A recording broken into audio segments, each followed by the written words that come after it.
आदरणीय सभापति जी,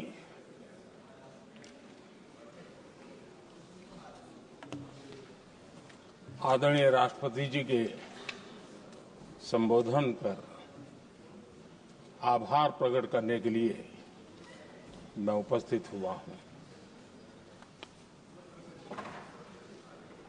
कल और आज, कल तो रात देर तक सभी माननीय सांसदों ने अपने विचारों से इस आभार प्रस्ताव को समृद्ध किया। कई माननीय अनुभवी सांसदों ने भी अपने विचार प्रकट किए और स्वाभाविक है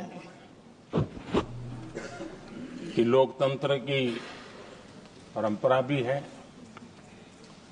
जहां आवश्यकता था वहां प्रशंसा हुई, जहां परेशानी थी वहां कुछ नकारात्मक बातें भी हुई, लेकिन ये बहुत स्वाभाविक है। अध्यक्ष जी, मेरे लिए बहुत बड़ा सौभाग्य है कि देश की जनता ने मुझे 14वीं बार इस जगह पर बैठकर के राष्ट्रपति जी के उद्बोधन को आभार व्यक्त करने के लिए अवसर दिया है और इसलिए मैं आज जनता जनार्दन का भी बड़े आदर के साथ आभार व्यक्त करना चाहता हूं और सदन में चर्चा में जिन जिन लोगों ने हिस्सा लिया, चर्चा को समृद्ध किया, उन सब का भी मैं आभार व्यक्त करता हूं। आदरणीय सभापति जी, हम 2025 में हैं। एक प्रकार से 21वीं सदी का 25% हिस्सा बीत चुका है।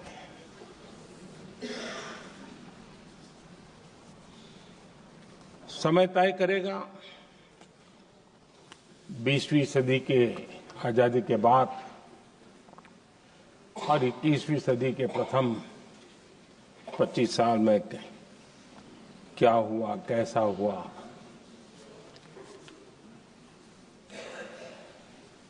लेकिन इस राष्ट्रपति जी के संबोधन में अगर हम बारीकी से इसको अध्ययन करेंगे तो ये साफ नजर आता है कि उन्होंने देश के सामने भविष्य के 25 वर्ष और विकसित भारत के लिए एक नया विश्वास जगाने वाली बात,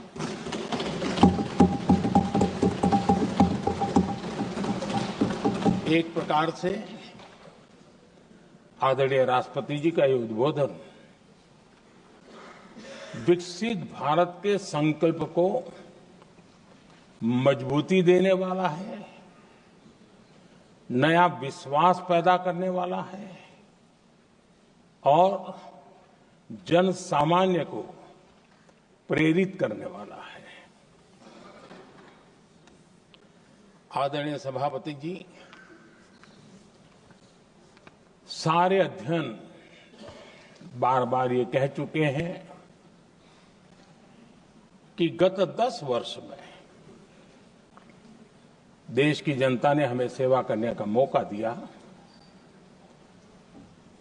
25 करोड़ देशवासी गरीबी को परास्त करके गरीबी से बाहर निकले।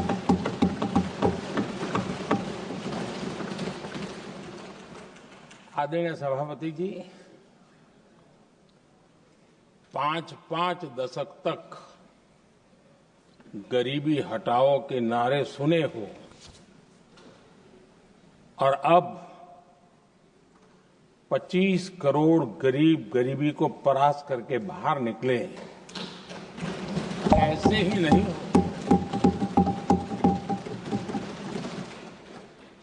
योजनाबद्ध तरीके से, समर्पित भाव से, अपनेपन की पूरी संवेदनशीलता के साथ जब गरीबों के लिए जीवन खपाते हैं ना, तब ये होता है। आदरणीय सभापति जी, जब जमीन से जुड़े लोग जमीन की सच्चाई को जानते हुए जमीन पर जीवन खपाते हैं, तब जमीन पर बदलाव निश्चित होके रहता है।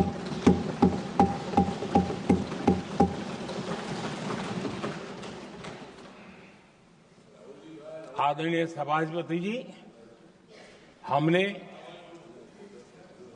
गरीब को झूठे नारे नहीं, हमने सच्चा विकास दिया।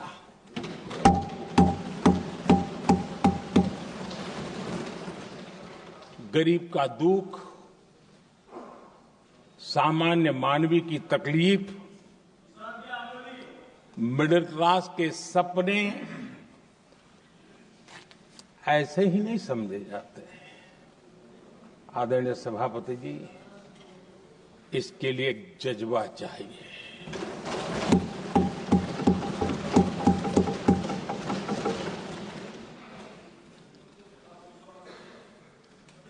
और मुझे दुख के साथ कहना है कि कुछ लोगों में ये है ही नहीं।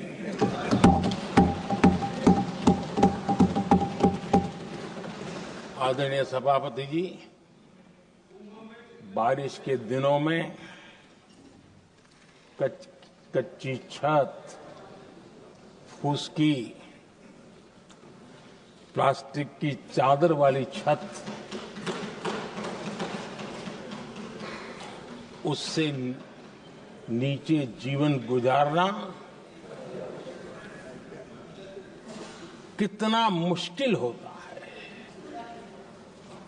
पल पल सपने रौंद दिए जाते हैं, ऐसे पल होते हैं, ये हर कोई नहीं समझ सकता। आदरणीय सभापति जी, अब तक गरीबों को 4 करोड़ घर मिले हैं।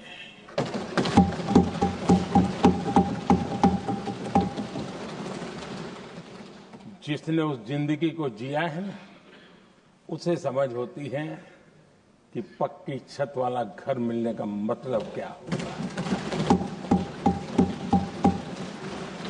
आदरणीय सभापति जी, एक महिला जब खुले में शौच जाने के लिए मजबूर हो जाती है, वो या तो सूर्योदय के पहले या सूर्यास्त के बाद, कठिनाइयों के झेलने के बाद इस छोटा सा अपना नित्य कर्म करने के लिए निकल सकती है। तब उसे क्या तकलीफ होती थी, ऐसे लोग समझ नहीं सकते।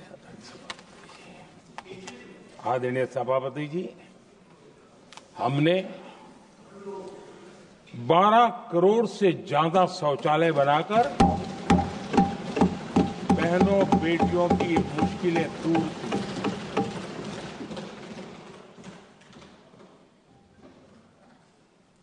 आदरणीय सभापति जी, आजकल मीडिया में ज्यादा ही चर्चा हो रही है, सोशल मीडिया में और अधिक हो रही है। कुछ नेताओं का फोकस घरों में जकूजी पर, स्टाइलिश शावर्स पर लेकिन हमारा फोकस तो हर घर जल पहुंचाने पर है।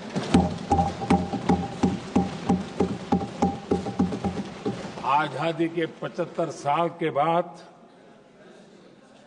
देश में 75% करीब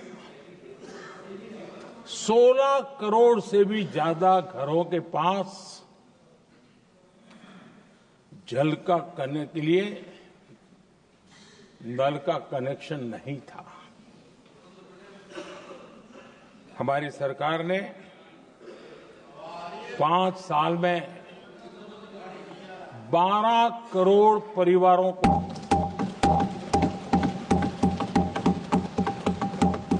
घरों में नल से जल देने का काम किया है और काम तेजी से आगे भी बढ़ रहा है। आदरणीय सभापति जी, हमने गरीबों के लिए इतना काम किया और इसके कारण आदरणीय राष्ट्रपति जी ने अपने अभिभाषण में इसका विस्तार से वर्णन किया है। जो लोग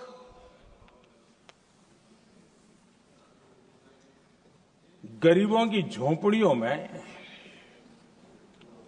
फोटो सेशन कराकर अपना मनोरंजन करते रहते हैं, उन्हें संसद में गरीबों की बात बोरिंग ही लगेगी।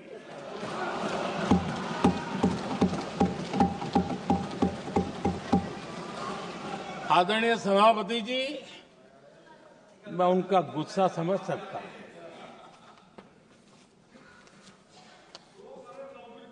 आदरणीय सभापति जी,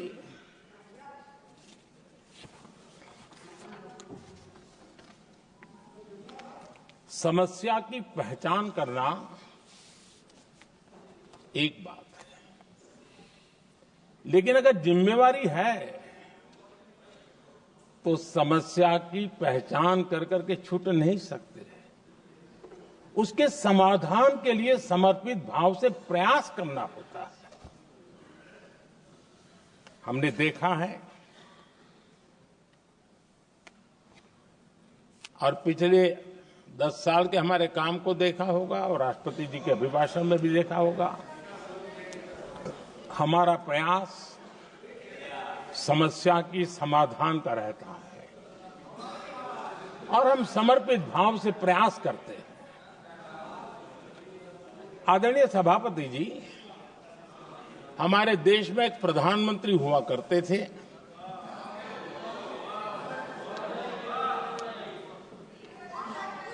उनको मिस्टर क्लीन करने कहने की एक फैशन हो गई थी। उस प्रधानमंत्री जी को मिस्टर क्लीन कहने की फैशन हो गई थी।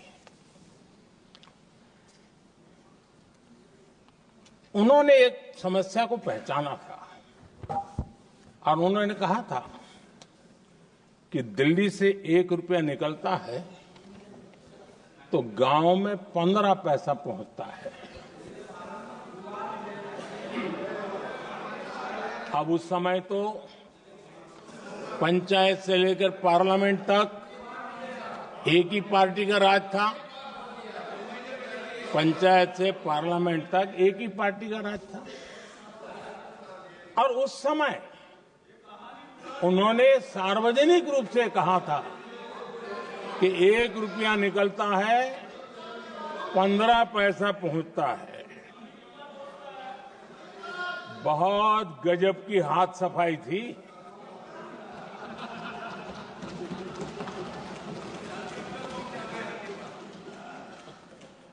पंद्रह पैसा किसके पास जाता था, ये देश का सामान्य मानवी भी आसानी से समझ सकता है।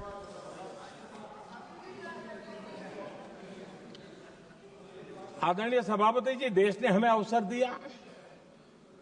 हमने समाधान खोजने का प्रयास किया। हमारा मॉडल है बचत भी विकास भी। जनता का पैसा जनता के लिए। हमने जनधन, आधार, मोबाइल की जेम ट्रिनिटी बनाई और डीबीटी से डायरेक्ट बेनिफिट ट्रांसफर ये देना शुरू किया। आदरणीय सभापति जी, हमारे कार्यकाल में हमने 40 लाख करोड़ रुपया सीधा जनता जनार्दन के खाते में जमा किया। आदरणीय सभापति जी, इस देश का दुर्भाग्य देखिए, सरकारें कैसी चलाई गई, किसके लिए चलाई गई। माननीय सदस्य, मैं सबसे आपसे आग्रह कर रहा हूं, आप सदन की गरिमा बनाए रखें। बैठे बैठे कोई माननीय सदस्य टिप्पणी नहीं करे, उचित नहीं है, ये गलत तरीका है आपका। ये सदन की मर्यादा नहीं है आपकी। आप प्रोटेक्ट करना चाहते हो उनको इस तरीके से, गलत तरीका, ये गलत तरीका है। आप बैठे बैठे टिप्पणी करना चाहते हैं।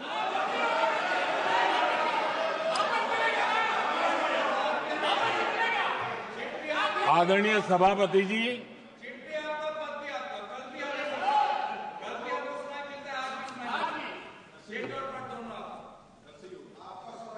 जब ज्यादा बुखार चढ़ जाता है तब लोग कुछ भी बोलते हैं, लेकिन इसके साथ साथ ज्यादा हताशा निराशा फैल जाती है तब भी बहुत कुछ बोलते हैं। आदरणीय सभापति जी, जिनका जन्म नहीं हुआ था, जो भारत की इस धरती पर अवतरित नहीं हुए थे, ऐसे 10 करोड़ फर्जी लोग सरकारी खजाने से अलग अलग योजनाओं का फायदा ले रहे थे। आदरणीय सभापति जी, सही को अन्याय न हो इसलिए राजनीतिक फायदा नुकसान की परवाह किए बिना हमने इन 10 करोड़ फर्जी नामों को हटाया और असली लाभार्थियों को खोज खोज करके उन तक मदद पहुंचाने का अभियान चलाया। आदरणीय सभापति जी, ये 10 करोड़ फर्जी लोग जब हटे और भिन्न भिन्न योजनाओं का हिसाब लगाएं तो करीब करीब 3 लाख करोड़ रुपया गलत हाथों से जाने से बच गए। मैं हाथ किसका था ये नहीं कह रहा हूं, गलत हाथों से। आदरणीय सभापति जी, हमने सरकारी खरीद में भी टेक्नोलॉजी का भरपूर उपयोग किया, ट्रांसपेरेंसी लाए और जेम पोर्टल, जो आज राज्य सरकारें भी उसका उपयोग कर रही है, जेम पोर्टल से जो खरीदी हुई उससे आमतौर पर जो खरीदी होती है उससे कम पैसों में खरीदी हुई और सरकार के 1,15,000 करोड़ रुपए की बचत हुई।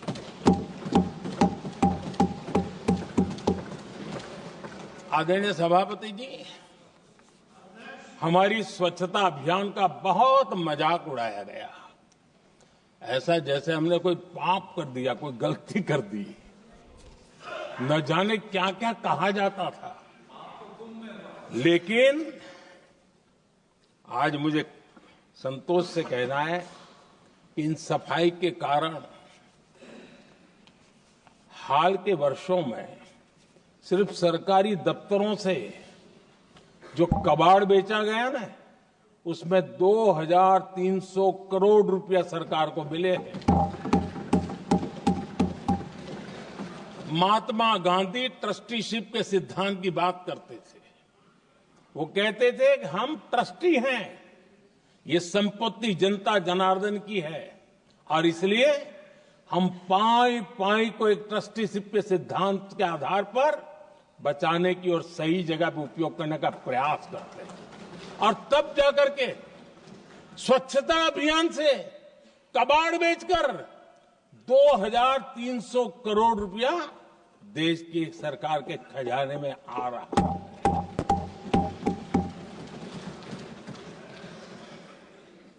आदरणीय सभापति जी, हमने एक महत्वपूर्ण निर्णय लिया इथेनॉल ब्लेंडिंग का।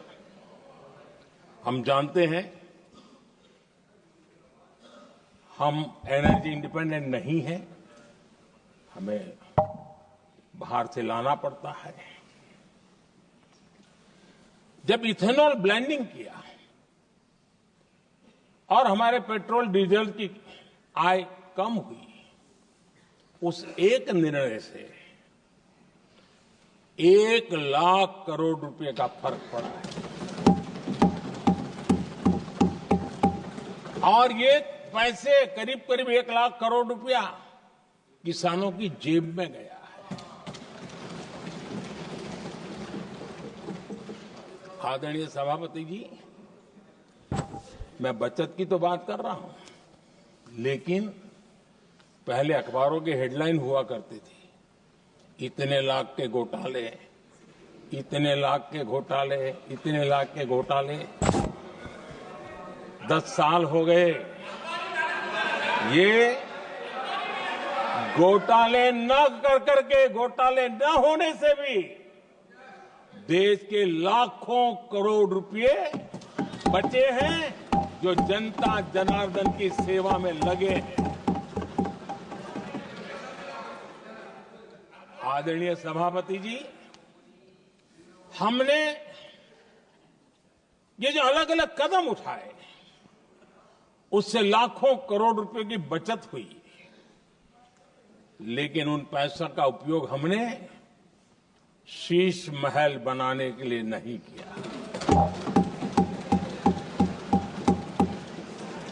इसका उपयोग हमने देश बनाने के लिए किया है। इंफ्रास्ट्रक्चर का बजट 10 साल पहले 1,80,000 करोड़ था, हमारे आने से पहले। आदरणीय सभापति जी, आज 11 लाख करोड़ रुपया इंफ्रास्ट्रक्चर का बजट है। और इसलिए राष्ट्रपति जी ने भारत की नींव कैसी मजबूत हो रही है, इसका वर्णन इसमें किया है। रोड हो, हाईवे हो, रेलवे हो, ग्राम सड़क हो, इन सभी कामों के लिए विकास की एक मजबूत नींव रखी गई है। आदरणीय सभापति जी, सरकारी खजाने में बचत हुई वो तो एक बात है, और वो करना भी चाहिए, जैसा मैंने ट्रस्टीशिप की बात कही। लेकिन हमने इस बात पर भी ध्यान रखा है कि जन सामान्य के उनको भी बचत का लाभ मिलना चाहिए। योजनाएं ऐसी हो ताकि जनता को भी बचत हो। और आपने देखा होगा, आयुष्मान भारत योजना बीमारी के कारण सामान्य मानवी को जो खर्च होता था, अब तक जिन लोगों ने इसका बेनिफिट लिया है, उसी के हिसाब से मैं कहता हूं कि करीब करीब देशवासियों का आयुष्मान योजना का बेनिफिट लेने के कारण जो खर्चा उनको अपने जेब से करना पड़ता, वैसे 1,20,000 करोड़ रुपया जनता जनार्दन के बचे हैं।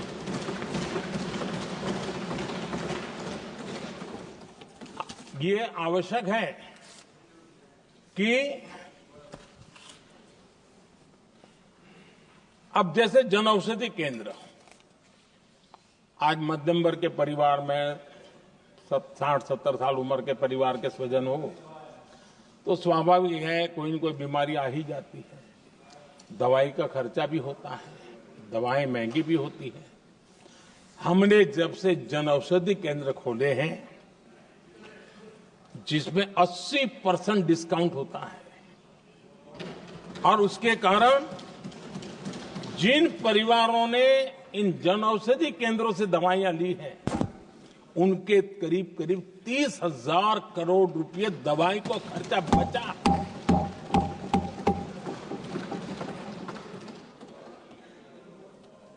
आदरणीय अध्यक्ष जी,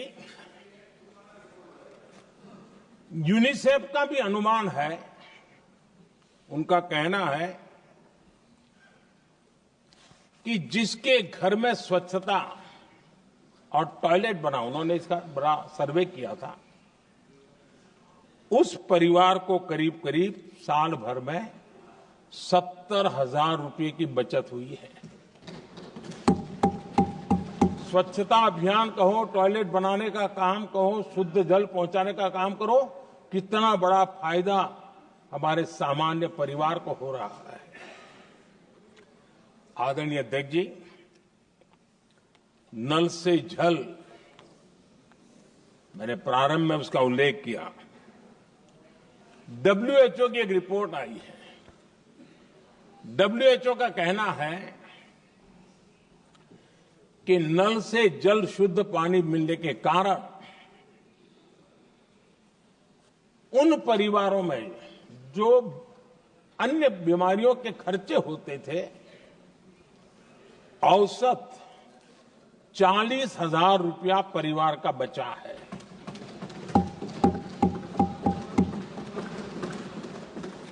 मैं ज्यादा गिन नहीं रहा हूं, लेकिन ऐसी अनेक योजना है जिन योजनाओं ने सामान्य मानवीय के खर्च में बचत की है। आदरणीय सभापति जी, करोड़ों देशवासियों को मुफ्त अनाज, उसके भी उस परिवार के हजारों रुपये बचते हैं।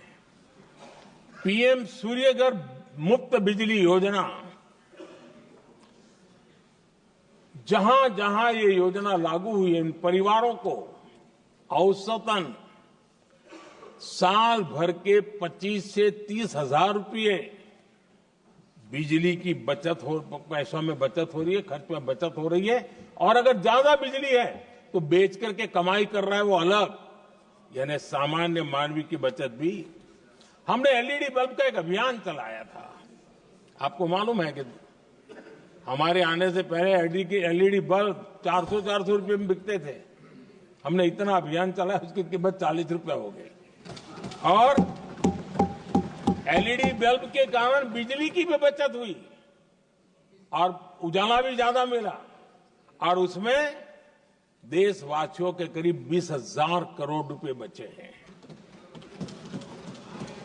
आदरणीय सभापति जी, जिन किसानों ने सॉइल हेल्थ कार्ड का वैज्ञानिक तरीके से उपयोग किया है, उनको बहुत फायदा हुआ है, और ऐसे किसानों को प्रति एकड़ 30,000 रुपये की बचत हुई है।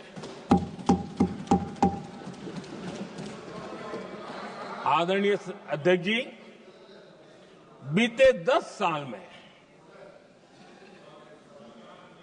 इनकम टैक्स को कम करके भी हमने मिडिल क्लास की बचत को बढ़ाने का काम किया है। आदरणीय अध्यक्ष जी, 2014 के पहले ऐसे बम गोले फेंके गए, बंदूक की ऐसी गोलियां चलाई गई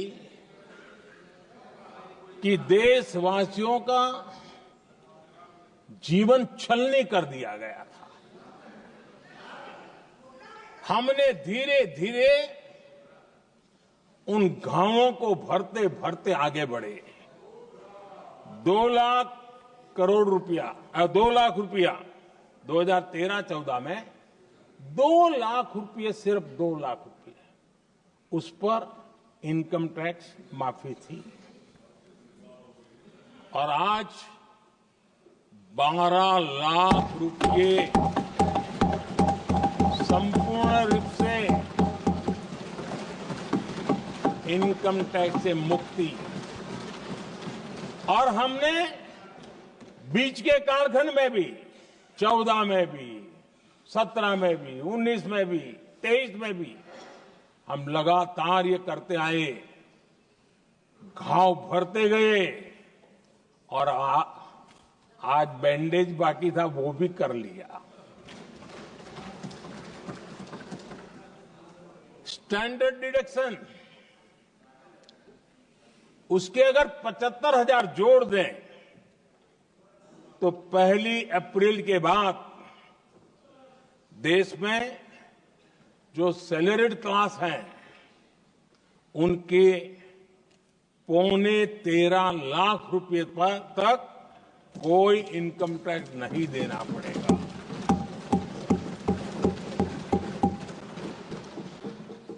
आदरणीय सभापति जी, आप जिस समय युवा मोर्चा में काम करते थे तब एक बात आप सुनते होंगे, पढ़ते भी होंगे।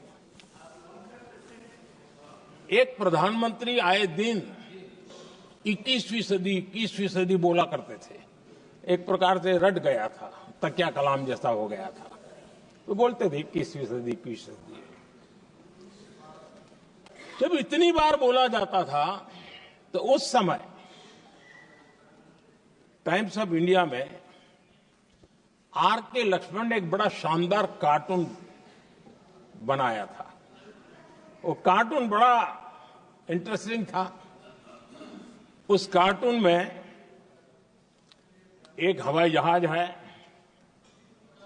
एक पायलट है। अब उन्होंने पायलट क्यों पसंद किया वो तो मुझे मालूम नहीं। कुछ पैसेंजर बैठे थे और हवाई जहाज एक ठेले पे रखा हुआ था और मजदूर ठेले को धक्का मार रहे थे और 21वीं सदी लिखा हुआ था। वो कार्टून उस समय तो मजाक लग रहा था, लेकिन आगे चल करके वो सच सिद्ध हो गया। आदरणीय अध्यक्ष जी, ये कटाक्ष था जमीनी सच्चाई से। तब के प्रधानमंत्री कितने कटे उठे थे और हवाई बातों में लगे हुए थे, इसका वो जीता जागता प्रदर्शन करने वाला कार्टून है।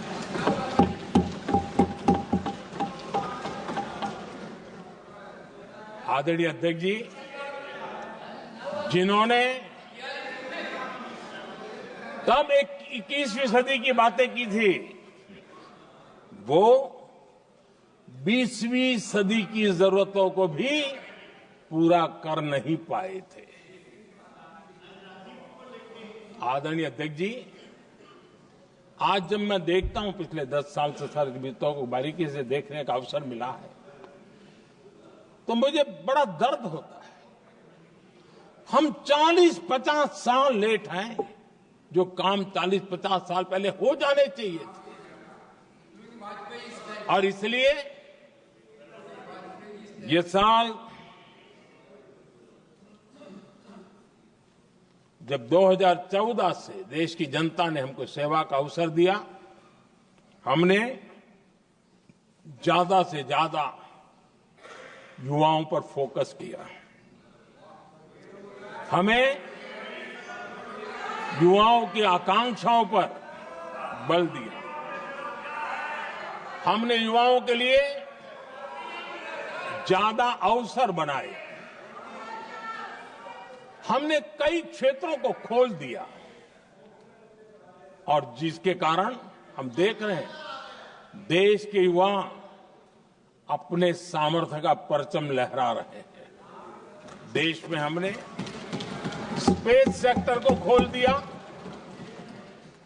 डिफेंस सेक्टर को खोला, सेमीकंडक्टर मिशन लेकर के आए, इनोवेशन को बढ़ावा देने के लिए अनेक नई योजनाओं को हमने आकार दिया। स्टार्टअप इंडिया इकोसिस्टम पूरा डेवलप किया और इस बजट में भी आदरणीय अध्यक्ष जी एक बहुत महत्वपूर्ण निर्णय हुआ है। 12 लाख की आय पर इनकम टैक्स की माफी, ये समाचार इतना बड़ा बन गया कि बहुत सी महत्वपूर्ण चीजों पर अभी भी कुछ लोगों का ध्यान नहीं गया है। वो महत्वपूर्ण निर्णय हुआ है, हमने न्यूक्लियर एनर्जी सेक्टर को ओपन कर दिया और इसके दूरगामी सकारात्मक प्रभाव और परिणाम देश को देखने के लिए मिलने वाले हैं। आदरणीय अध्यक्ष जी, AI, 3D printing, robotics, virtual reality की चर्चा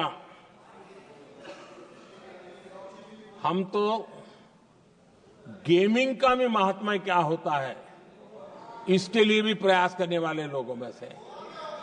मैंने देश के नौजवानों से कहा है कि दुनिया का गेमिंग क्रिएशन का, क्रिएटिविटी वर्ल्ड का कैपिटल भारत क्यों न बने, और मैं देख रहा हूं बहुत तेजी से हमारे लोग काम कर रहे हैं।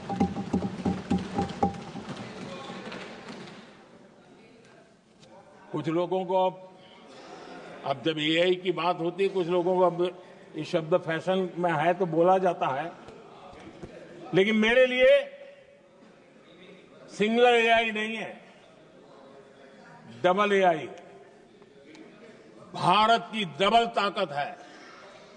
एक एआई आर्टिफिशियल इंटेलिजेंस, दूसरा एआई एस्पिरेशनल इंडिया।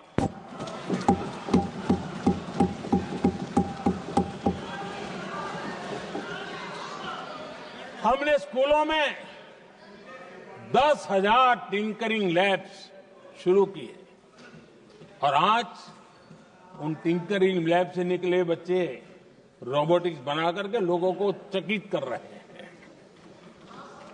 और इस बजट में 50,000 नए टिंकरिंग लैब्स उसका प्रावधान किया गया। भारत वो देश है जिसके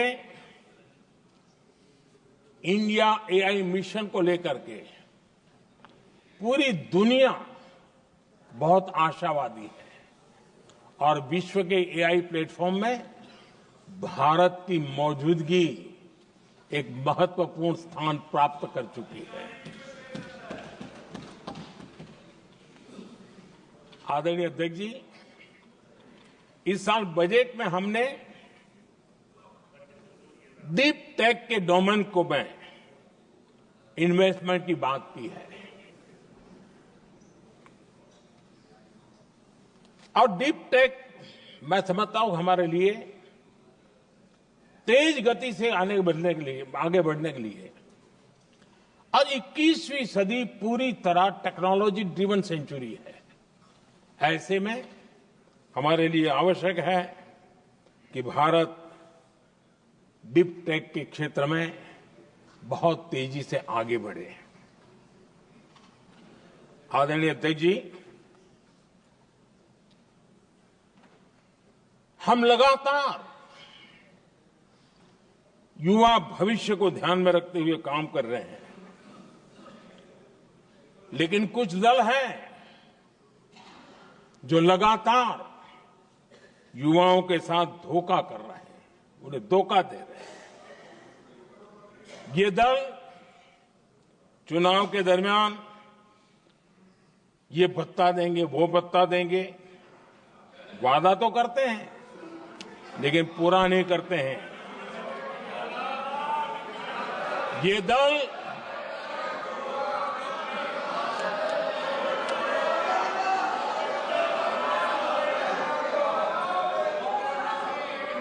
प्लीज माननीय सदस्य गरिमा प्रतिष्ठा बनाए रखें। भारत की संसद में आप प्लीज बैठे बैठे टिप्पणी नहीं करें, और नए माननीय सदस्य बैठे बैठे टिप्पणी कर रहे हैं। आदरणीय अध्यक्ष जी, ये दल युवाओं के भविष्य पर आपदा बनकर गिरे हुए हैं।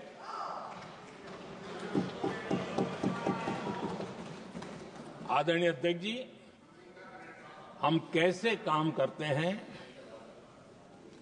ये हरियाणा में अभी अभी देश ने देखा है।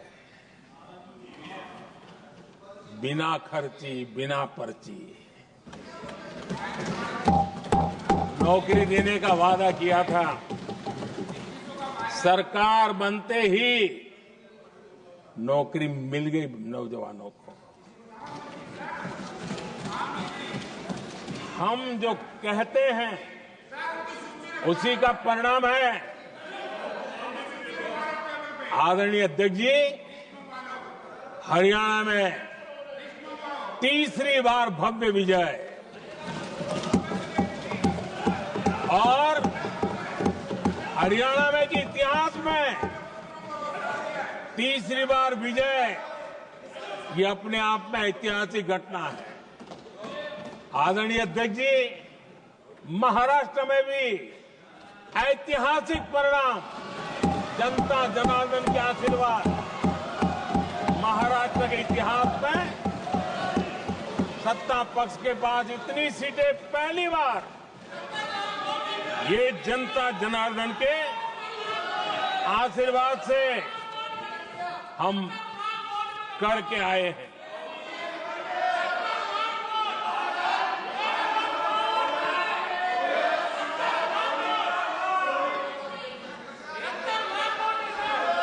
कुछ समझते हैं आदरणीय चीजों को? अध्यक्ष जी, कल जवाब दिया था ना आपको। चलिए। आदरणीय राष्ट्रपति जी ने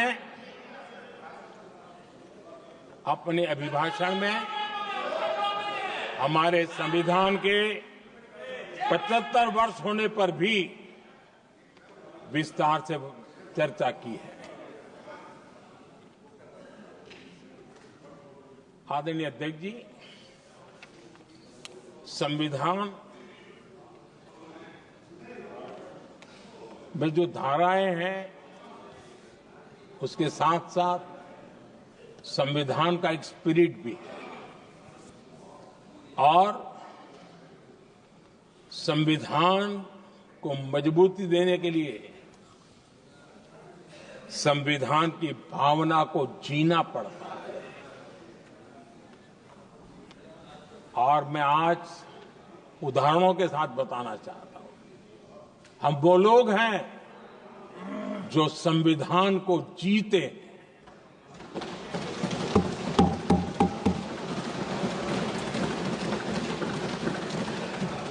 आदरणीय अध्यक्ष महोदय, हमारे यहां ये बात सही है, परंपरा है कि राष्ट्रपति जी जब उद्बोधन करते हैं तो उस सरकार के उस साल के कार्यकाल का ब्यौरा देते हैं। उसी प्रकार से राज्यों में गवर्नर का जो उद्बोधन होता है सदन में, वो उस राज्य के कार्यकलापों का ब्यौरा देते हैं। संविधान और लोकतंत्र का स्पिरिट क्या होता है? जब गुजरात के 50 वर्ष हुए, गोल्डन जुबली ईयर मना रहे थे, और सद्भाग्य से मुझे उस समय मुख्यमंत्री के रूप में सेवारत था मैं, तो हमने एक महत्वपूर्ण निर्णय किया। हमने किया इस गोल्डन जुबली ईयर में पिछले 50 वर्ष में सदन में जितने भी गवर्नर के भाषण हुए, मतलब उस समय की सरकारों का ही वाहवाही उसमें होती है, हमने कहा कि उन 50 साल में जितने भी गवर्नर के भाषण हुए हैं, सबको ही एक पुस्तक के रूप में तैयार किया जाए, ग्रंथ बनाया जाए, और आज सभी लाइब्रेरीज में वो ग्रंथ अवेलेबल है। मैं तो बीजेपी वाला था, गुजरात में तो ज्यादातर कांग्रेस की सरकारें रही थी, उन सरकारों के गवर्नर के भाषण थे, लेकिन उसको भी प्रसिद्ध कराने का काम भाजपा से बना एक मुख्यमंत्री कर रहा था। क्यों? हम संविधान को जीना जानते हैं, हम संविधान को समर्पित हैं, हम संविधान के स्पिरिट को समझते हैं। आदरणीय अध्यक्ष जी, आप जानते हैं 2014 में जब हम आए तब मान्य विपक्ष नहीं था, रिकॉग्नाइज्ड अपोजिशन पार्टी नहीं थी, उतने अंक भी लेकर के कोई नहीं आए थे। भारत के अनेक कानून ऐसे थे कि हमें पूरी स्वतंत्रता थी उस कानून के हिसाब से काम करने की। अनेक कमेटियां ऐसी थी जिसमें लिखा था लीडर्स ऑफ अपोजिशन उसमें आएंगे, लेकिन अपोजिशन था ही नहीं, रिकॉग्नाइज अपोजिशन नहीं था। ये हमारा संविधान जीने का स्वभाव था, ये हमारा संविधान का स्पिरिट था, ये हमारी लोकतंत्र की मर्यादाओं का पालन करने का इरादा था। हमने तय किया कि भले मान्य विपक्ष नहीं होगा, रिकॉग्नाइज अपोजिशन नहीं होगा, लेकिन जो सबसे बड़े दल का सब नेता है उसको मीटिंगों में बुलाएंगे। ये लोकतंत्र का स्पिरिट होता है, तब होता है।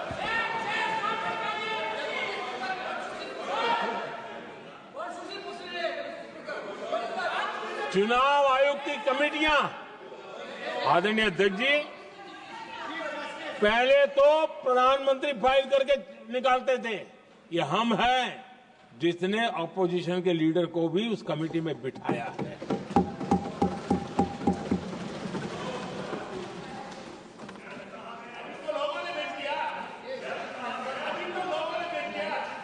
और हमने इसके लिए कानून भी बनाया और आज विधिवत रूप से इलेक्शन कमीशन बनेगा तो अपोजिशन लीडर भी उसके निर्णय की प्रक्रिया में हिस्सा होंगे। ये काम हम करते हैं और ये मैंने पहले ही कहा, हम इसलिए करते हैं कि हम संविधान को जीते हैं। आदरणीय अध्यक्ष जी, दिल्ली में आपको कई स्थान ऐसे मिलेंगे जहां कुछ परिवारों ने अपने म्यूजियम बना करके रखे हुए हैं।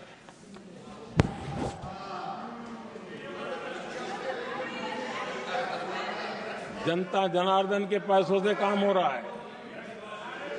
लोकतंत्र का स्पिरिट क्या होता है, संविधान को जीना किसको कहते हैं। हमने पीएम म्यूजियम बनाया और देश के पहले से लेकर के मेरे पूर्व तक के सभी प्रधानमंत्रियों के जीवन को और उनके कार्य को उस पीएम म्यूजियम बनाया गया है।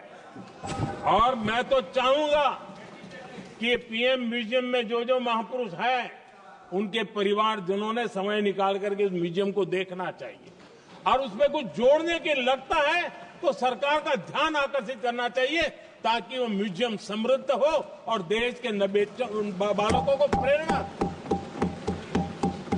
यह होता है संविधान की भावना। अपने लिए तो सब करते हैं, खुद के लिए जीने वालों की जमात बहुत छोटी नहीं है। संविधान के लिए जीने वाले यहां बैठे हैं।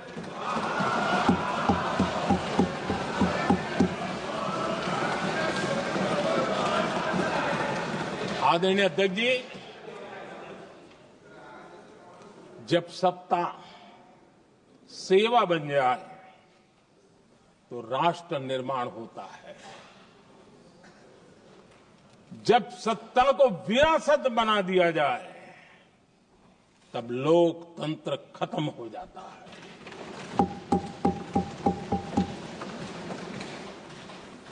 आदरणीय अध्यक्ष जी, हम संविधान की भावना को लेकर के चलते हैं। हम जहर की राजनीति नहीं करते हैं।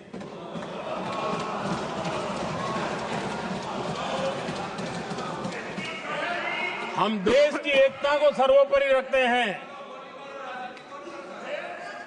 और इसलिए सरदार वल्लभ भाई पटेल का दुनिया का सबसे ऊंचा स्टैच्यू बनाते हैं और स्टैच्यू ऑफ यूनिटी देश को जोड़ने का जिस महापुरुष ने काम किया उसका हम स्मरण करते हैं। और वो भाजपा के नहीं थे, वो जनसंघ के नहीं थे। हम संविधान को जीते हैं, इसलिए इस सोच से आगे बढ़ते हैं।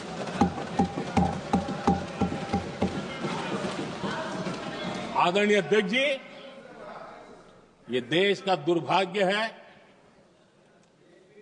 कि आजकल कुछ लोग अर्बन नक्सल की भाषा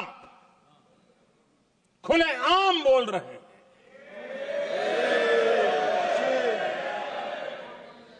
और अर्बन नक्सल जिन बातों को बोलते हैं, इंडियन स्टेट के सामने मोर्चा लेना, ये अर्बन नक्सल की भाषा बोलने वाले इंडियन स्टेट के खिलाफ लड़ाई की घोषणा करने वाले न संविधान को समझ सकते हैं, न देश की एकता को समझ सकते हैं।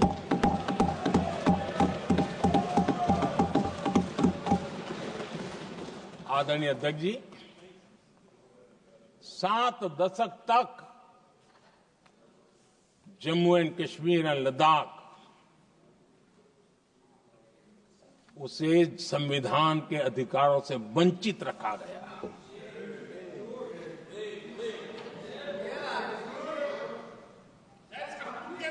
ये संविधान के साथ भी अन्याय था और जम्मू कश्मीर और लद्दाख के लोगों के साथ भी अन्याय था। हमने आर्टिकल 370 की दीवार गिरा दी। अब जम्मू कश्मीर और लद्दाख के उन राज्यों को, देशवासियों को जो अधिकार हैं, वो अधिकार उनको मिल रहे हैं। और संविधान का महात्म्य हम जानते हैं, संविधान की भावना को जीते हैं, इसलिए ऐसे मजबूत निर्णय भी हम करते हैं। आदरणीय अध्यक्ष जी, हमारा संविधान हमें भेदभाव करने का अधिकार नहीं देता है। जो लोग संविधान को जेब में लेकर के जीते हैं, उनको पता नहीं है कि आपने मुस्लिम महिलाओं को कैसी मुसीबतों में जीने के लिए मजबूर कर दिया था। हमने ट्रिपल तलाक का खात्मा कर करके संविधान की भावना के अनुरूप मुस्लिम बेटियों को हक देने का काम किया है, समानता का अधिकार दिया है।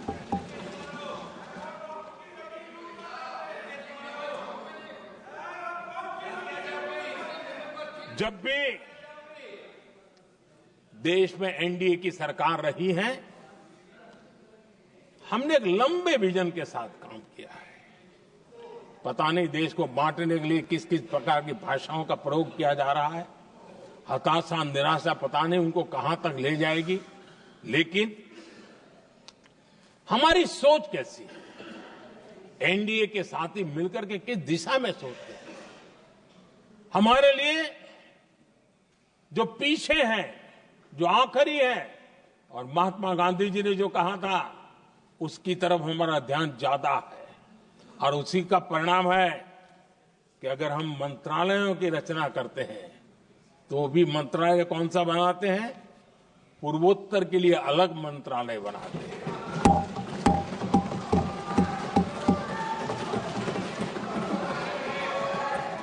हम देश में इतने साल हो गए, अटल जी आए तब तक किसी को समझ नहीं आया था। भाषण तो देते रहते हैं। आदिवासियों के लिए अलग मंत्रालय एनडीए ने बनाया। आदरणीय अध्यक्ष जी, हमारे दक्षिण के राज्य समुद्री तट से जुड़े हैं। हमारे पूर्व के कई राज्य समुद्री तट से जुड़े हैं। वहां के समाज में फिशरीज का काम और फिशरमैन की संख्या बहुत बड़ी तादाद में है। उनका भी ख्याल रखना चाहिए। और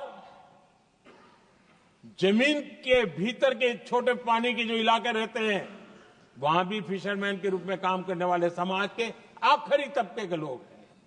ये हमारी सरकार है जिन्हें फिशरीज के लिए अलग मंत्रालय बनाया।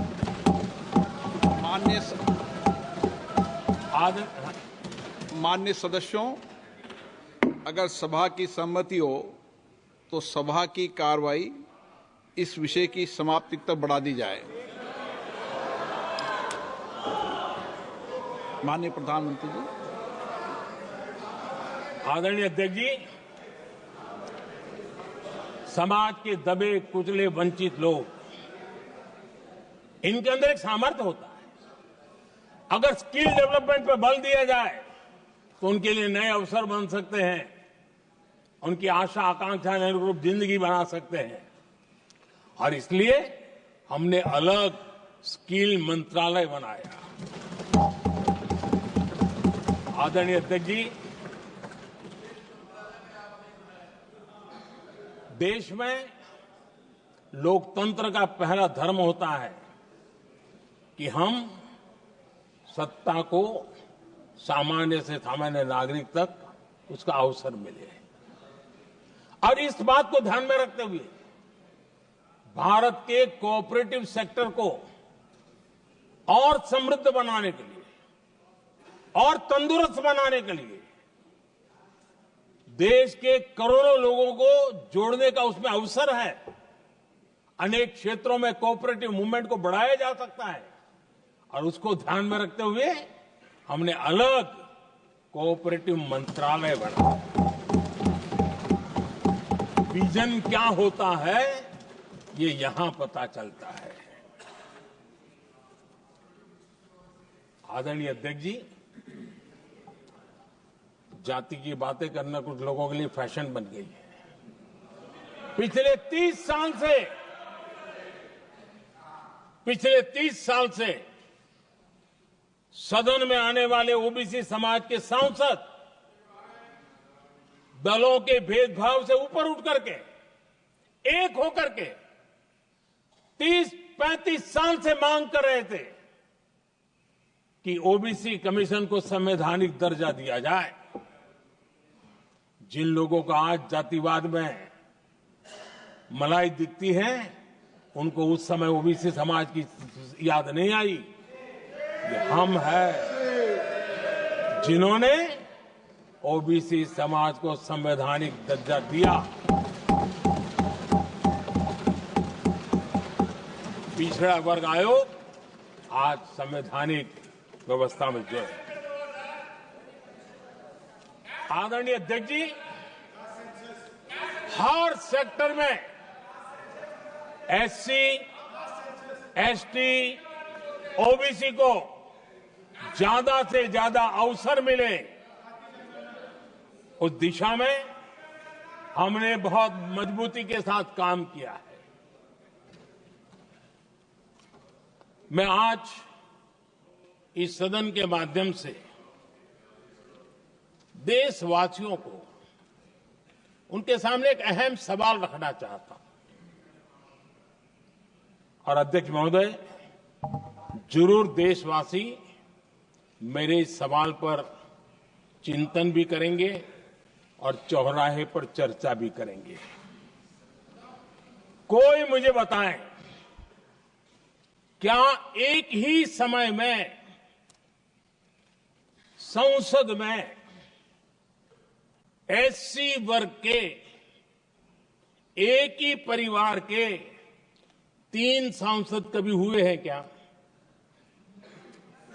एससी वर्ग के एक ही परिवार के 3 सांसद कभी भी हुए क्या?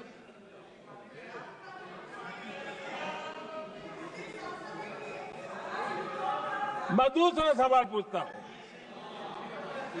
कोई मुझे बताए कि एक ही कालखंड में, एक ही समय में संसद में एसटी वर्ग के एक ही परिवार के 3 एमपी हुए हैं क्या?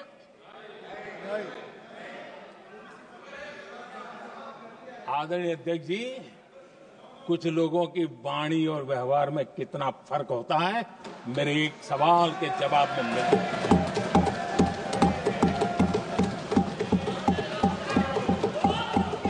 जमीन आसमान का अंतर होता है, रात दिन का अंतर होता है।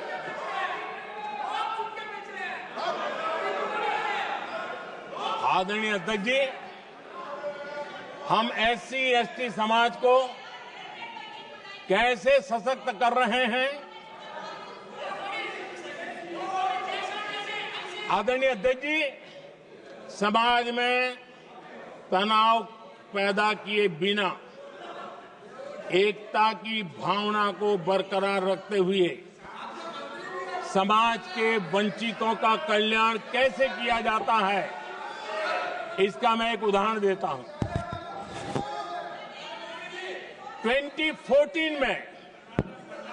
2014 में 2014 से पहले हमारे देश में मेडिकल कॉलेजों की संख्या 387 थी। 2014 के पहले मेडिकल कॉलेज की संख्या 387 थी। आज 780 मेडिकल कॉलेज हैं।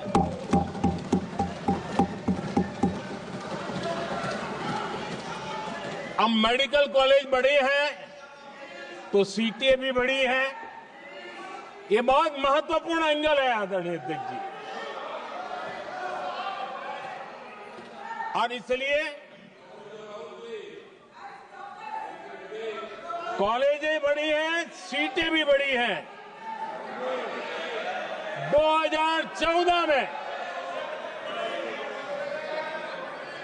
2014 में हमारे देश में SC छात्रों की 2014 से पहले हमारे देश में SC छात्रों की MBBS की सीट 7,700 थी।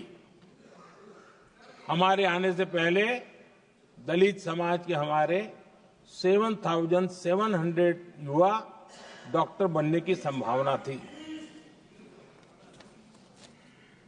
10 साल हमने काम किया, आज संख्या बढ़कर SC समाज के 17,000 MBBS डॉक्टर की व्यवस्था की है। कहां 7,700 कहां 17,000? अगर दलित समाज का कोई कल्याण का और समाज में तनाव लाए बिना एक दूसरे के सम्मान को बढ़ाते हुए, आदरणीय अध्यक्ष जी, 2014 के पहले ST छात्रों के लिए MBBS की सीटें 3,800 थी। आज ये संख्या बढ़कर लगभग 9,000 हो गई है।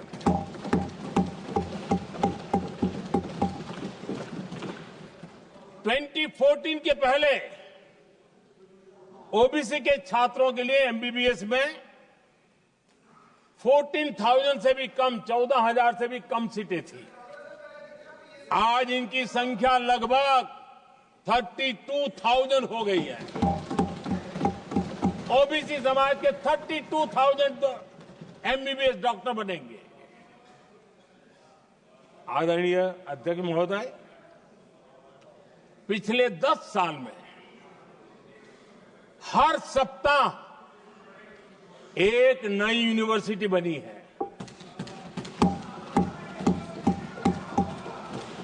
हर दिन एक नई ITI बनी है।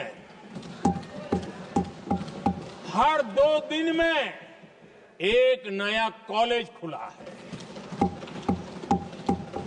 सोचिए, SC, ST, OBC हमारे युवा युवतियों के लिए कितनी वृद्धि हुई है, इसका आप अंदाज लगा सकते हैं। आदरणीय अध्यक्ष जी,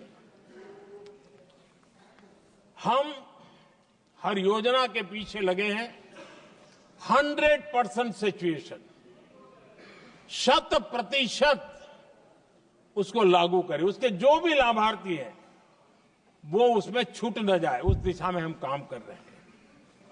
पहले ताकि हम चाहते हैं कि जिसका हक है उसको मिलना चाहिए। अगर योजना है, उसका हक है, तो उस तक पहुंचना चाहिए। 1 रुपया और 15 पैसा वाला खेल नहीं चल सकता।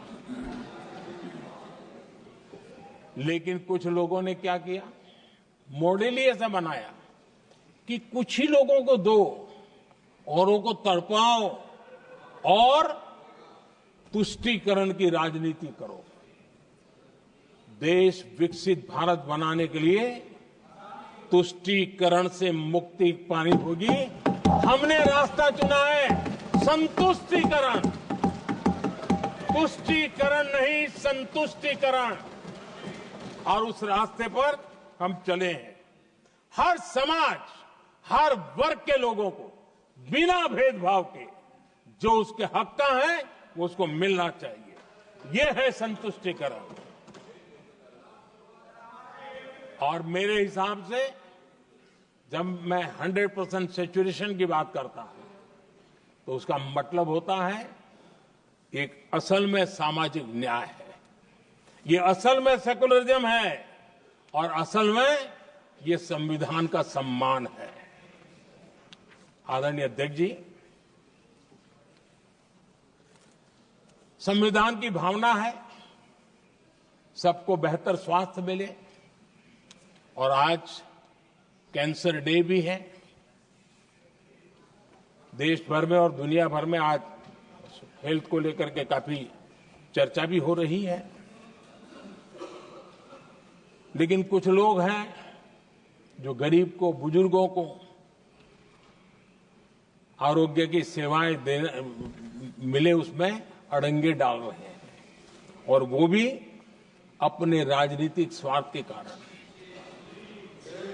आज आयुष्मान से देश के 30,000 अस्पताल जुड़े हैं और अच्छे स्पेशलाइज्ड प्राइवेट अस्पताल जुड़े हैं जहां आयुष्मान कार्ड वाले को मुफ्त इलाज मिलता है। लेकिन कुछ राजनीतिक दलों ने अपने संकुचित मानस के कारण, कुनीतियों के कारण गरीबों के लिए इन अस्पतालों के दरवाजे बंद करके रखे हुए हैं, और इसका नुकसान कैंसर के मरीजों को उठाना पड़ा है। पिछले दिनों पब्लिक हेल्थ जर्नल लैंसेट की स्टडी आई है। उसका कहना है कि आयुष्मान योजना से समय पर कैंसर का इलाज शुरू हो रहा है।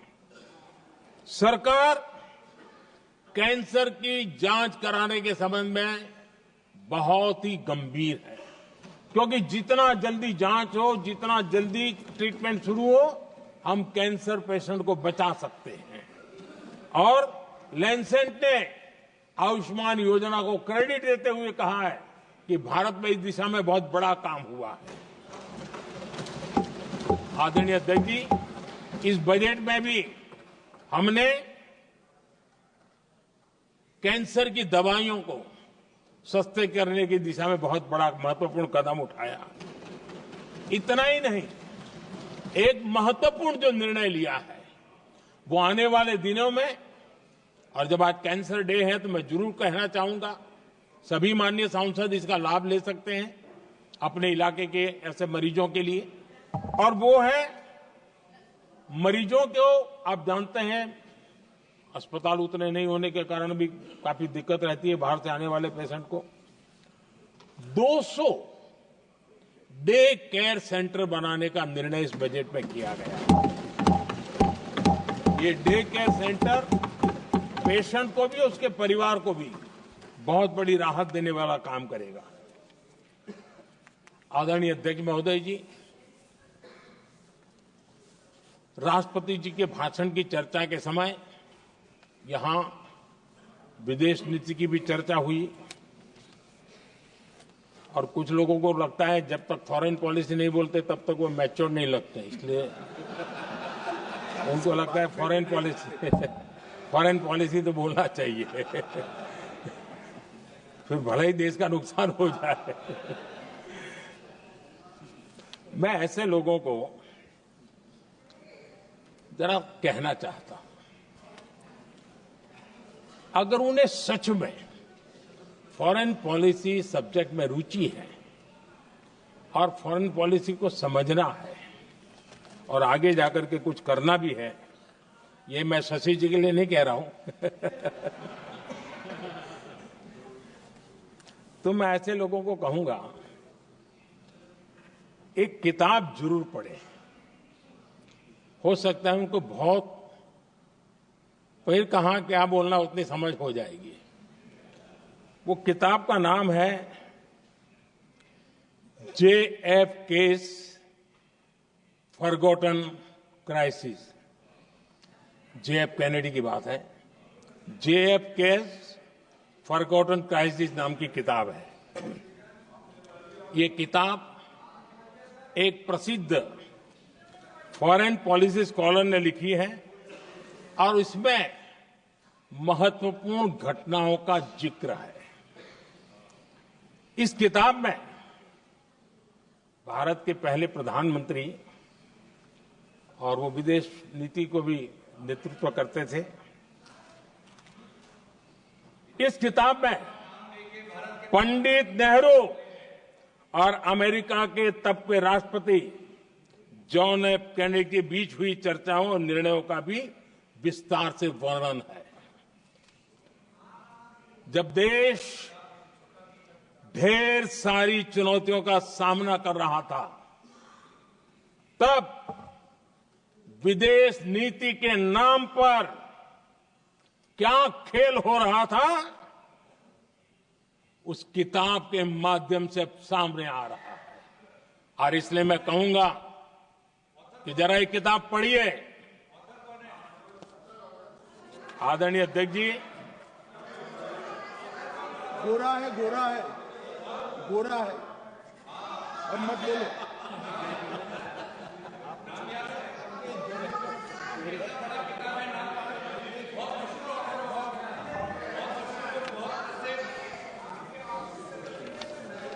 आदरणीय अध्यक्ष जी,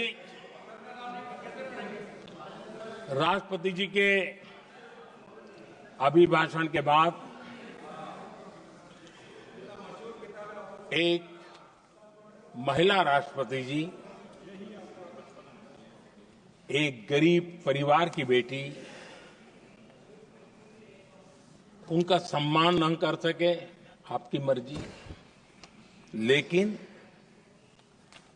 क्या क्या कहकर उनको अपमानित किया जा रहा है।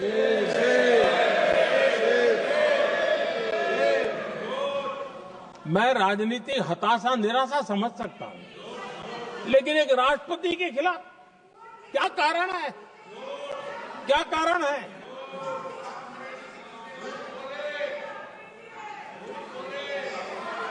आदरणीय अध्यक्ष जी, आज भारत इस प्रकार की विकृत मानसिकता को छोड़ करके, उस सोच को छोड़ करके विमेन लेड डेवलपमेंट के मंत्र को लेकर के आगे बढ़ रहा है। अगर आधी आबादी उसको अगर पूरा अवसर मिले तो भारत 2 गुनी रफ्तार से आगे बढ़ सकता है, और ये मेरा विश्वास है। 25 साल से इस क्षेत्र में काम करने के बाद मेरा विश्वास और दृढ़ हुआ है। आदरणीय अध्यक्ष जी, पिछले 10 साल में सेल्फ हेल्प ग्रुप्स अब तक 10 करोड़ नई महिलाएं एसएचजी में जुड़ी है, और ये महिलाएं वंचित परिवारों से, ग्रामीण बैकग्राउंड से, समाज के अंतिम पायदान पर बैठी इन महिलाओं का सामर्थ्य बढ़ा उनका सामाजिक स्तर भी ऊपर उठा और सरकार ने इनकी मदद 20 लाख रुपए तक बढ़ा दी है ताकि वो इस काम को आगे बढ़ा सके। उनकी कार्यक्षमता बढ़े, उसका स्केल बढ़े, उस दिशा में हम प्रयास कर रहे हैं और उसका आज ग्रामीण अर्थव्यवस्था पर बहुत ही सकारात्मक प्रभाव हो रहा है। आदरणीय अध्यक्ष जी, राष्ट्रपति जी ने अपने अभिभाषण में लखपति दीदी अभियान की चर्चा की है। हमारी नई सरकार तीसरी बार बनने के बाद अब तक जो जानकारियां रजिस्टर हुई है उस हिसाब से 50 लाख से ज्यादा लखपति दीदी की जानकारी हम तक पहुंची है। और जब से मैंने इस योजना को आगे बढ़ाया है अब तक करीब करीब 1.25 करोड़ महिलाएं लखपति दीदी बनी हैं और हमारा लक्ष्य है कि हम 3 करोड़ महिलाओं को लखपति दीदी बनाएंगे और इसके लिए आर्थिक कार्यक्रमों का बल दिया जाएगा। आदरणीय अध्यक्ष जी, आज देश के अनेक गांवों में ड्रोन दीदी की चर्चा हो रही है। एक मनोवैज्ञानिक परिवर्तन गांवों में आया है।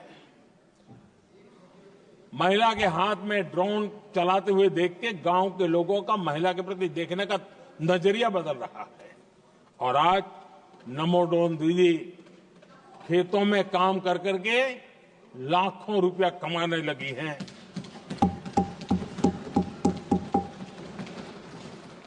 मुद्रा योजना भी नारी शक्ति के लिए उसके सशक्तिकरण की बहुत बड़ी भूमिका अदा कर रहा है। करोड़ों महिलाएं पहली बार मुद्रा योजना लेकर के उद्योग के अंदर अपने कदम रखे हैं और उद्योगपति की भूमिका में आई है। आदरणीय अध्यक्ष जी, 4 करोड़ परिवारों को जो घर दिए उसमें से करीब करीब 75% मकान ऐसे हैं जिसके मालिकाना हक महिलाओं को मिला है। आदरणीय अध्यक्ष जी, ये बदलाव 21वीं सदी के सशक्त भारत की नींव रख रहा है। आदरणीय अध्यक्ष जी, विकसित भारत का लक्ष्य ग्रामीण अर्थव्यवस्था उसको सशक्त बिना किए बिना हम विकसित भारत का निर्माण नहीं कर सकते और इसलिए रूरल इकोनॉमी के हर क्षेत्र को हमने स्पर्श करने का प्रयास किया है और हम जानते हैं रूरल इकोनॉमी में खेती किसानी का बहुत महत्व रहता है। विकसित भारत के 4 स्तंभों में हमारा किसान एक मजबूत स्तंभ है। बीते दशक में खेती के बजट में 10 गुना वृद्धि की गई है, 10 टाइम। 2014 के बाद की बात मैं बताता हूं और ये बहुत बड़ा जंप है। आदरणीय अध्यक्ष जी, आज जो लोग यहां किसान की बातें करते हैं, 2014 से पहले यूरिया मांगने पर लाठी पड़ती थी, रात रात कतारों में खड़ा रहना पड़ता था और वो जमाना था जब खाद किसानों के नाम पर निकलती थी लेकिन खेत में नहीं पहुंचती थी, कहीं और ही काले बाजारी में, और 1 रुपया 15 पैसा वाला हाथ की सफाई का खेल चलता था। आज किसान को पर्याप्त खाद मिल रही है।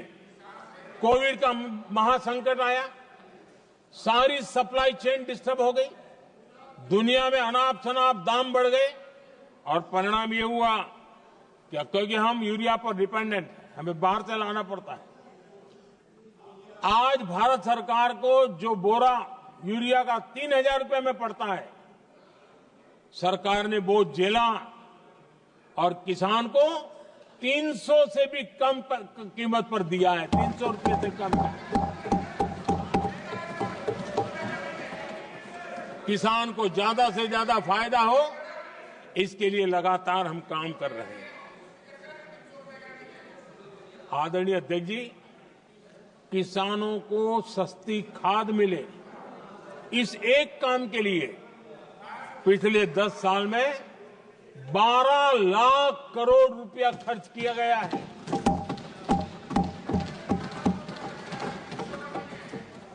पीएम किसान सम्मान निधि, उसे करीब 3.5 लाख करोड़ रुपए डायरेक्ट किसान के खाते में पहुंचे हैं। हमने रिकॉर्ड एमएसपी भी बढ़ाया और पहले की तुलना में बीते दशक में 3 गुना अधिक हमने खरीदी की है।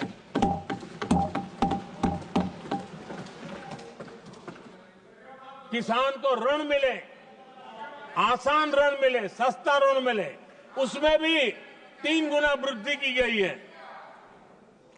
पहले प्राकृतिक आपदा में किसान को अपने हाल पर छोड़ दिया जाता था।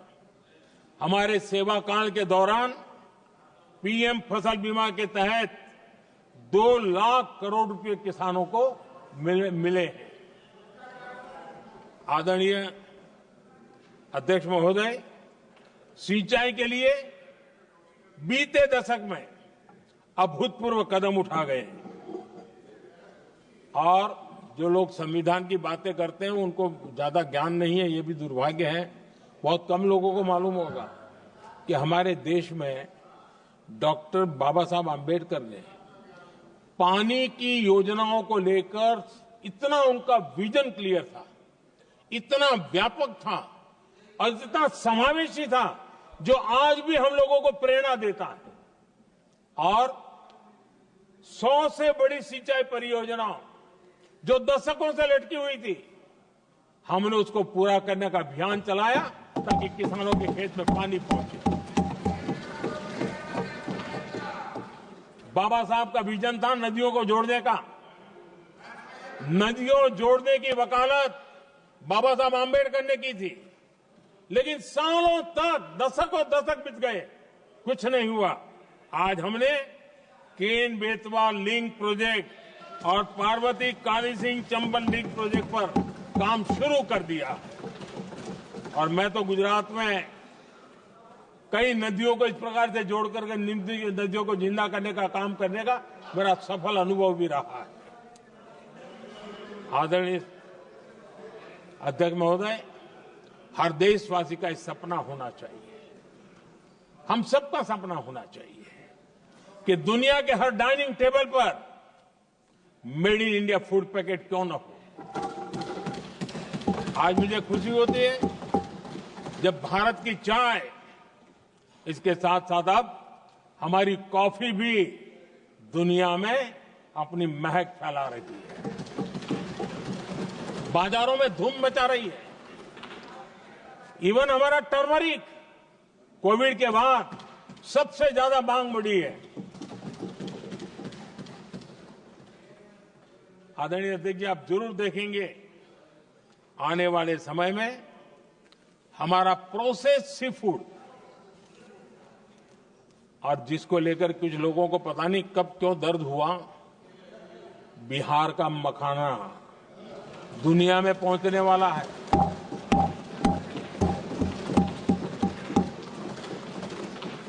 हमारा मोटा अनाज यानी श्री अन्न, ये भी दुनिया के बाजारों में भारत की शान बढ़ाएगा। आदरणीय अध्यक्ष महोदय, विकसित भारत के लिए फ्यूचर रेडी शहर वो भी बहुत जरूरी है। हमारा देश बहुत तेजी से अर्बनाइजेशन की ओर बढ़ रहा है और इसे चुनौती और संकट नहीं मानना चाहिए, इसे अवसर मानना चाहिए और हमने उस दिशा में काम आगे करना चाहिए। इंफ्रास्ट्रक्चर का विस्तार अवसरों का प्रसार होता है। जहां कनेक्टिविटी बढ़ती है वहां संभावनाएं भी बढ़ती हैं। दिल्ली यूपी को जोड़ने वाली पहली नमो रेल उसका लोकार्पण था और मुझे भी उसमें यात्रा करने का अवसर मिला। ऐसी कनेक्टिविटी, ऐसा इंफ्रास्ट्रक्चर भारत के सभी प्रमुख शहरों को पहुंचे, ये हमारी आने वाले दिनों की जरूरत है और हमारी दिशा है। आदरणीय अध्यक्ष जी, 10 साल में दिल्ली का नेटवर्क डबल हुआ और आज टियर 2, टियर 3 सिटी में भी मेट्रो नेटवर्क पहुंच रहा है। आज हम सभी गर्व कर सकते हैं, आज भारत का मेट्रो नेटवर्क 1000 किलोमीटर पार कर गया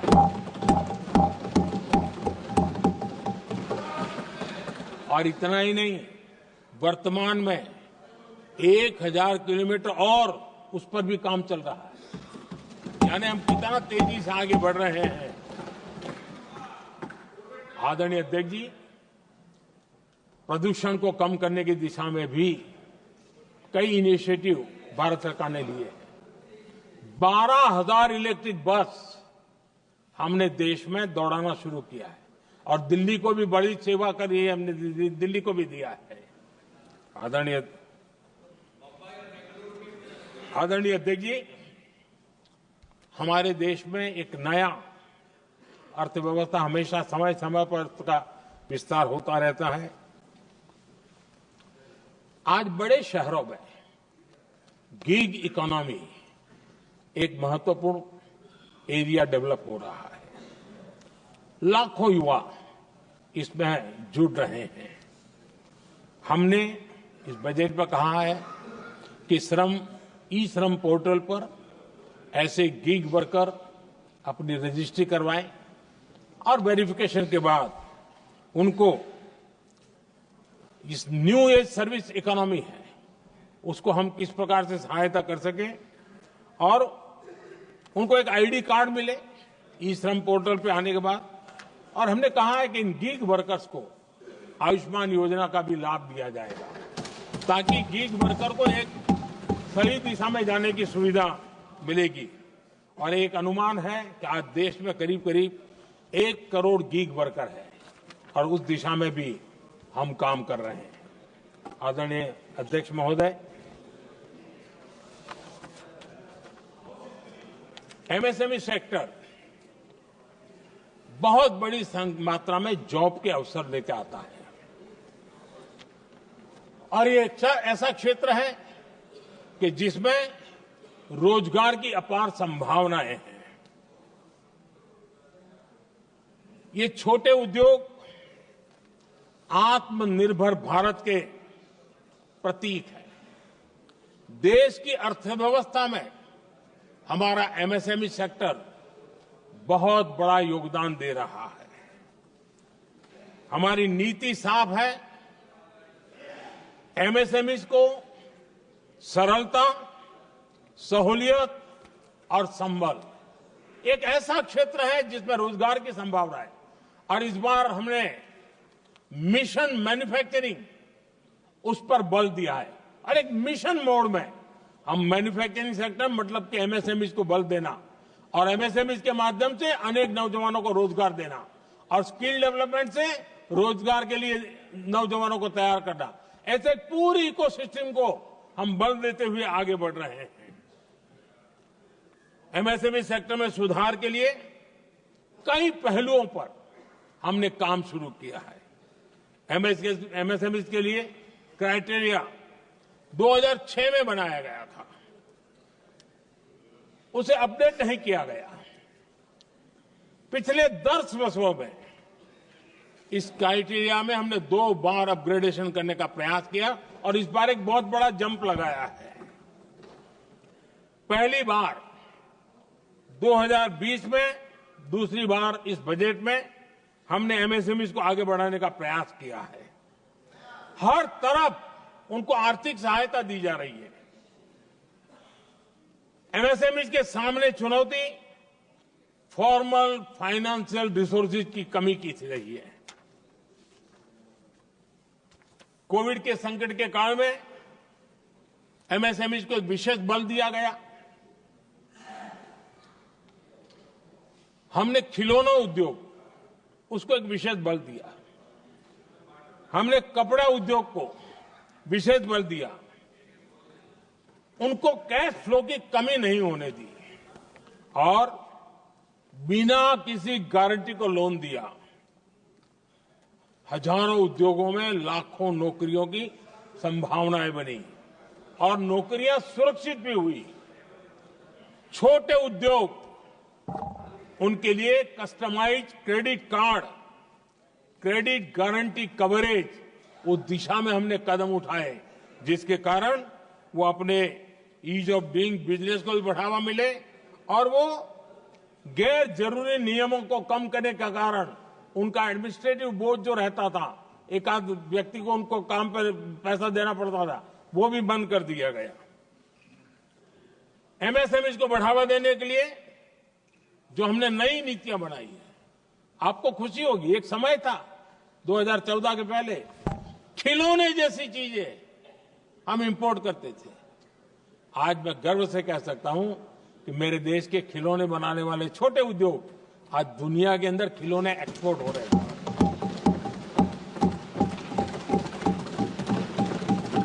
और आयात में बहुत बड़ी गिरावट आई है।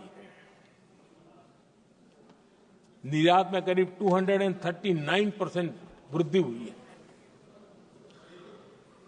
एमएसएमई के जरिए संचालित ऐसे कई सेक्टर्स हैं जो दुनिया भर में अपनी पहचान बना रहे हैं। मेड इन इंडिया कपड़े, इलेक्ट्रॉनिक्स, इलेक्ट्रिकल गुड्स के सामान आज दूसरे देशों के जीवन का हिस्सा बन रहा है। आदरणीय अध्यक्ष जी, विकसित भारत के सपने को पूरा करने के लिए देश आगे बढ़ रहा है और बड़े आत्मविश्वास के साथ आगे बढ़ रहा है। विकसित भारत का सपना ये कोई सरकारी सपना नहीं होता है, वो 140 करोड़ देशवासियों का सपना है और इस सपने को हम सब ने जितनी ऊर्जा दे सकते हैं देने का प्रयास करना है। और दुनिया में उदाहरण है, 20-25 साल के कालखंड में दुनिया के कई देश विकसित बनकर के दिखाया है। तो भारत के पास तो सामर्थ्य अपार है। हमारे पास डेमोग्राफी है, डेमोक्रेसी है, डिमांड है, हम क्यों नहीं कर सकते? इस विश्वास के साथ हमें आगे बढ़ना है और हम भी 2047 जब देश आजाद होगा, तब आजादी के 100 साल होंगे तब हम विकसित भारत बन के रहेंगे। ये सपने लेकर के चलना चाहिए। और आदरणीय अध्यक्ष जी, मैं विश्वास से कहता हूं हमें और बड़े लक्ष्य पार करने और हम करके रहेंगे। और माननीय अध्यक्ष जी, ये तो अभी हमारी तीसरी ही टर्म है।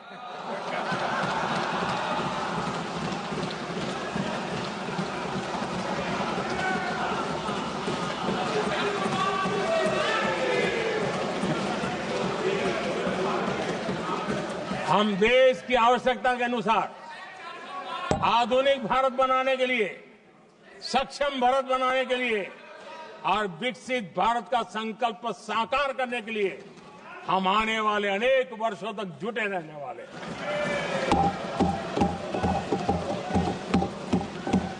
आदरणीय अध्यक्ष जी,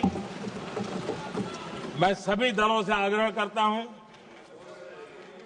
सभी नेताओं से आग्रह करता हूं, देशवासियों से आग्रह करता हूं, अपनी अपनी राजनीतिक विचारधाराएं होंगी, अपने अपने राजनीतिक कार्यक्रम होंगे, लेकिन देश से बड़ा कुछ नहीं हो सकता।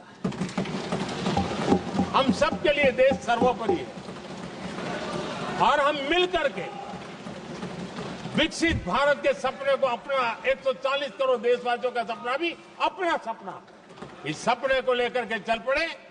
देश विकसित होगा, हमारे बाद की जो पीढ़ियां होगी वो कहेगी कि 2025 में एक संसद ऐसी थी जहां बैठा हुआ हर सांसद विकसित भारत के सपने के लिए पूरा करने के लिए काम कर रहा था। आदरणीय अध्यक्ष जी, मैं राष्ट्रपति जी के अभिभाषण पर अपना धन्यवाद व्यक्त करते हुए आपका भी आभार व्यक्त करता हूं, सदन का भी आभार व्यक्त करता हूं। धन्यवाद।